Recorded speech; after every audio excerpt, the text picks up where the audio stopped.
Hello বন্ধুরা, তোমরা সবাই কেমন আছো? আশা করি খুব খুব খুব ভালো আছো। আমরাও খুব ভালো আছি। মিঠু পিন্টুর পরিবার থেকে তোমাদের সবাইকে অনেক অনেক ভালোবাসা। তো বন্ধুরা, চলে আসলাম নতুন একটা ভিডিও নিয়ে। তো বন্ধুরা, এই ভিডিওটা কবেকার বলো তো? এটা হচ্ছে লক্ষ্মী পুজোর দিনের ভিডিও, মানে রাতের ভিডিও। তো সন্ধে অবধি তো তোমাদের দেখিয়েছিলাম কি করেছি না করেছি লক্ষ্মী পুজোর দিন, আর এটা হচ্ছে তারপরের থেকে দেখাচ্ছি আর কি। তারপরে রাতে বললাম না নেমন্তন্ন আছে বদ্দি ভাইয়ের ঘরে, আমার বড় ভাসুরের ঘরে, তো সেখানে যাব। তো আমাদের পাশেই একই বাড়িতে থাকি আমরা, তাও সেজেছি জানো তো। আজকে যেহেতু লক্ষ্মী পুজো আর দিদি ভাইয়ের ঘরে অনেক লোকজন আসবে, সেই জন্য আর কি সাজুগুজু করে নিয়েছি। তো এখন যাব সেখানে প্রসাদ খেতে। দেখো এখানে আমি পরে নিয়েছি হলুদ রঙের একটা জামদানি।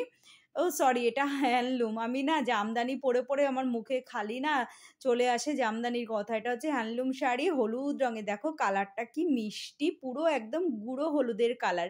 তার সাথে পরে নিয়েছে একটা লাল রঙের ব্লাউজ, আর তার সাথে পরেছে একটা চাটাই নেকলেস আর একটা সোনার কানের দুল।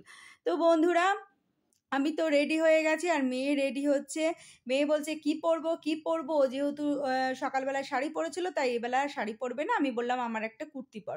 তাই দেখো আমার এই কুর্তিটা পরে নিয়েছে মেয়ে। এই কুর্তিটা ভালো লাগছে মেয়েকে পরে। আর পিন্টুদাকে ফোন করছি যে আসো আসো, আমরা রেডি হয়ে নিয়েছি। আর পিন্টুদা চাটা খেয়ে গেছে ক্লাবে। ক্লাবে পুজো হচ্ছে সেখানে, আর এই যে চলে এসছে। তো এখন আমরা যাব হচ্ছে বদ্দিভাইয়ের বাড়িতে প্রসাদ খেতে। তো চলো এখানে একটু ভিডিও করে নিলাম, ওখানে গিয়ে আর বেশি ভিডিও করব না, কেননা পিন্টুদা তো আবার খিটখিট করবে, ভিডিও করলে রেগে আমাকে চোখ দেখাবে, সেই জন্য একটুখানি ভিডিও করছি। তো দেখো অনেক লোকজন আছে ঘরে, আর এই যে মা দেখো কি সুন্দর বদ্দি ভাইয়ের মাটা।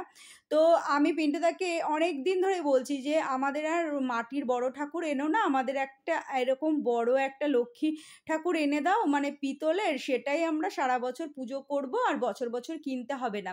আমরা তো বড় মাটির ঠাকুর পুজো করি, তো ভাবছি না আর মাটির ঠাকুর কিনবো না, এরকম একটা মা লক্ষ্মী কিনে নেব পিতলের বড় দেখে।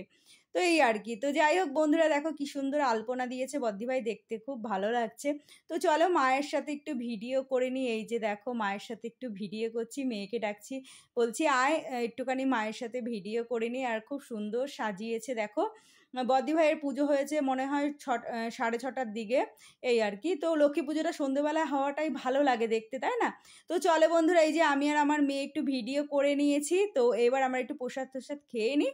তো বন্ধুরা বাড়ি চলে আর পিন্টুদা দেখো ছ্যাবলামো মারছে, আমি মুখ করছি। দেখো ভিডিও করলে কিরম করবে, সারা দিন আমার পেছনে লেগে থাকে জানো। দেখো মুখের অঙ্গভঙ্গি কিরম করছে। তো যাই হোক পিন্টুদাকে একটু বকাবকি করলাম, করে তারপরে দেখো এই যে আমি ফ্রেশ হয়ে নিয়েছি, নিয়ে এবার চলো বদ্দি ভাইদের বাড়ির প্রসাদ দেখাই। তো আমরা ওখানে লুচি সুজি প্রসাদ খেয়ে এসেছি। আর দেখো এই যে রাতের ডিনার দিয়ে দিয়েছে বদ্দি ভাই। তো এরকম পার্সেলের সিস্টেম করেছে, যারা ওখানে খাচ্ছে না তাদেরকে সব দিয়ে দিচ্ছে। আমি বদ্দি ভাইকে বললাম দিদিভাই শাড়ি টাড়ি পরে খাবো না, তুমি দিয়ে দাও, বাড়িতে গিয়ে আরাম করে বসে খাবো নাইটি পরে। তাই দিদিভাই দেখো দিয়ে দিয়েছে, সবার জন্য এরকম ব্যবস্থা করেছে। তো খুব ভালো হয়েছে, এই সিস্টেমটা খুব ভালো। আমরা ওখানে গেলাম, আনন্দ করলাম, গল্প করলাম, তারপরে প্রসাদ খেলাম, আর রাতের ডিনারটা আমরা নিয়ে আসলাম। এরকমই সিস্টেম করেছে, কন্টেনার সিস্টেম, খুব ভালো হয়েছে এই জিনিসটা। চলো এখানে পায়েস, ফ্রাইড রাইস, রসগোল্লা, আর দিয়েছে ছানার কোপ্তা, আর দিয়েছে আলুর দম। ও ফাটাফাটি খাবার, খাবারটা দেখে তো আমার জিভে জল চলে আসছে, মনে হচ্ছে আমি কখন খাবো। তো আমি তো ফ্রেশ হয়ে নিয়েছি, এবার মেয়েও ফ্রেশ হয়ে গেছে। পিন্টুদাকে বললাম যাও তাড়াতাড়ি হাত পা ধো, আমরা খাবো। তো আজকে রাতে এটাই আমরা খাবো। আর দেখো 2 বক্স কন্টেনার দিয়ে দিয়েছে, অনেকটা খাবার। আমরা খেয়েও আবার কালকেও খেয়েছি জানো তো বন্ধুরা। তো চলো আজকের মতো ভিডিওটা এখানে শেষ করি। Tata, good night.